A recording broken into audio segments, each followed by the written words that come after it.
Free, the cursed island of Poveglia. When I first heard about Poveglia, the cursed island off the coast of Venice, I dismissed the rumors as local superstition. After all, it wasn't uncommon for places with dark histories to carry ghost stories with them. Poveglia had a grim reputation, no doubt. During the Black Plague, the island was used as a quarantine zone. Countless infected souls were sent there to die. Later, in the 20th century, it became home to a mental asylum where rumors of horrific medical experiments and abuse ran rampant. But curses, angry spirits, that was just legend, or so I thought. I arrived in Venice as part of a documentary crew, hoping to uncover the truth about Poveglia. Our goal was to film an overnight exploration of the island, capturing its eerie atmosphere and separating fact from fiction. Locals warned us against it, telling us that the island was malvagio, evil. But I wasn't afraid of old tales. I was determined to tell the real story behind the island. The boat ride to Poveglia was uneventful, but as we approached the island's jagged shoreline, an odd sense of dread settled in the pit of my stomach. The sky above was overcast, the sun hidden behind thick clouds, casting everything in a dull gray light. The island loomed ahead, its decaying buildings overgrown with vines and surrounded by murky waters. "This place looks like it hasn't been touched in decades," I muttered, adjusting my camera. "Probably because no one's been crazy enough to come here," my colleague Luca joked nervously. We docked the boat and stepped onto the island, the damp air carrying a musty, rotting smell. The buildings, once part of the asylum, stood in various stages of collapse, their windows broken, their walls covered in creeping ivy. The silence was oppressive, broken only by the occasional call of distant seagulls. As we made our way through the overgrown pathways, I felt the hairs on the back of my neck prickling. "Let's start with the hospital," I suggested, pointing to the crumbling structure ahead. Its silhouette against the gray sky made it look more like a haunted fortress than a medical facility. The front door hung open on rusted hinges, creaking as we pushed our way inside. The air was thick and stale, and the walls were covered in faded graffiti. Old medical equipment lay strewn across the floor, rusted and abandoned.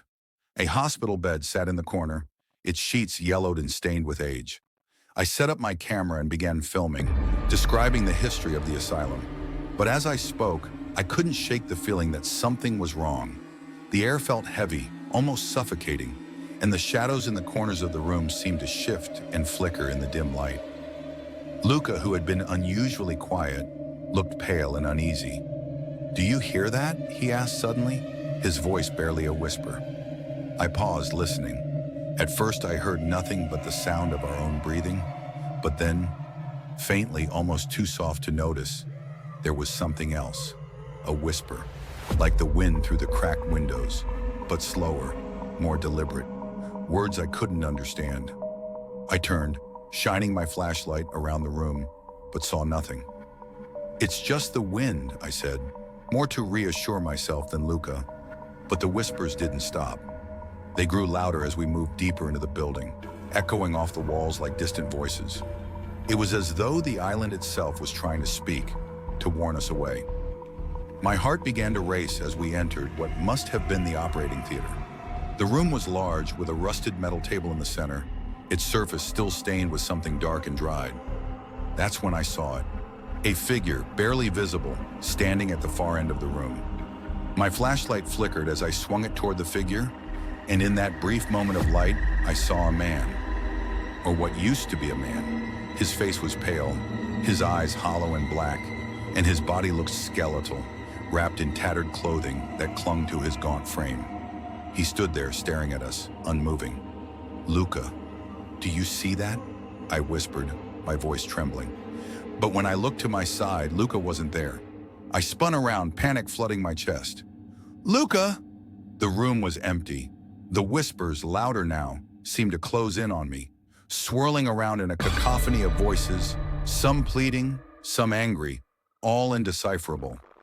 My pulse raced as I stumbled backward, nearly tripping over debris on the floor. "Luca!" I shouted, running out of the operating theater and into the hallway. The island's malevolent presence seemed to pulse around me, the air thick with an energy I couldn't explain. My flashlight flickered again, and for a brief second, I saw something move at the end of the hallway, a shadow darting across the walls. I turned the corner, only to find myself in a dead-end corridor. The windows here were boarded up, the walls crumbling, but there, lying on the floor, was Luca. His eyes were wide open, his mouth agape in a silent scream. I rushed to his side, shaking him, but he didn't move. His body was cold, and then I felt it, a hand, cold, skeletal, on my shoulder. I froze, too terrified to turn around. The whispers were deafening now, voices overlapping, each one more desperate than the last. The hand tightened, and I knew in that moment that Poveglia wasn't just haunted by the memories of the past. The island was alive, feeding off the souls it trapped. I ran, leaving Luca behind, not stopping until I reached the boat. As I pushed off from the island, I glanced back one last time. The whispers faded into the distance, but the feeling of being watched never left me. Poveglia had claimed another victim, and it wasn't finished yet.